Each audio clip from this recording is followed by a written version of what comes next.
За энэ юм л байна л да. Бид нэр их хурдаас гарсан шийдвэр хэрэгжээд засгийн газар хэрэгжүүлээд тэгээ улс орон маань одоо ийм байгаа бол их л харамсалтай л байна тий.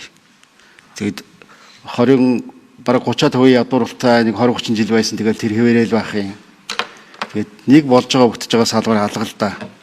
Тэгэхээр энэ их хурдаас гарч байгаа шийдвэрүүд тогтоол буруу гараад байд юм уу?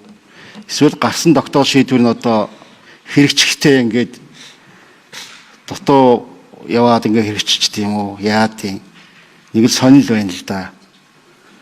Тэгээд одоо 3 засгийн газар энэ бүрийн эрхээ хугацаанд үзчих шиг боллоо.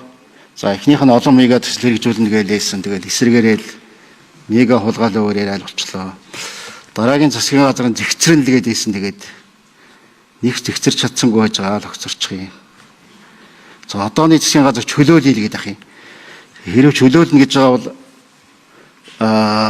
битгий дахиад нөгөө хоёр засгийн газар шиг эсрэг болчихоос одоо нөгөө авилга хулгай ял малаар чөлөөлөд явчих үе гэсэн иймэрхүү болгоомжлууд байна л да.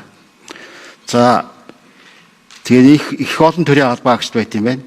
За би өөрөө за миний төрсөн ах トゥ нараас нэг төрлийн албанд ажилладаг хүн байхгүй. За манай хүүхдүүд ч гэсэн ажилладаг. Тэгээ энэ төр засаг ууланд зөв ажлуулбал их үр дүнтэй ажиллаж болно л доо. Тийм үр дүнтэй ажиллаж чадахгүй байх шиг байна.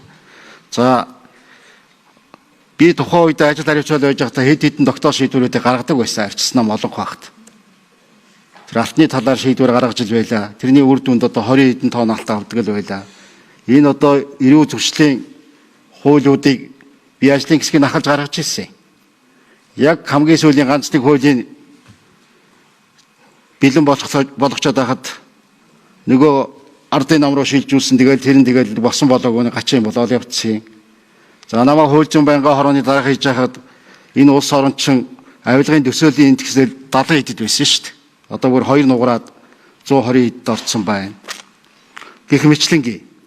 За одоо энэ засаг төр чин тэгээд энэ захимжиж байгаа захим яамтай юм байна. Одоо химэл оюун ухаан гээд AI гээд хаасаагүй бий болцсон байна. Энэ миний одоо ашиглаж байгаа хэрэгжилж байгаа ийм байна уу аахгүй юу? Хэрэг одоо тэргээр үнэлүүлээд ингээ гарах юм бол энэ үнэлгээнүүд чинь шал эсрэгээрээ л гарах байх. Ийм л байх юм. За тэгээд бидний бас нэг ойлголттой өөрчлөгдмөр байгаа маа. За Маргарет Тэтчер юу гэж хэлжсэн бэ гэхээр ерөөсөө Англи улсын засгийн газар тань туслахаар ирлээ. Ийм л үг хинч битийн насан туршдаа сонсоосаа энэ англи иргэд гэдэг байсан байхгүй юу?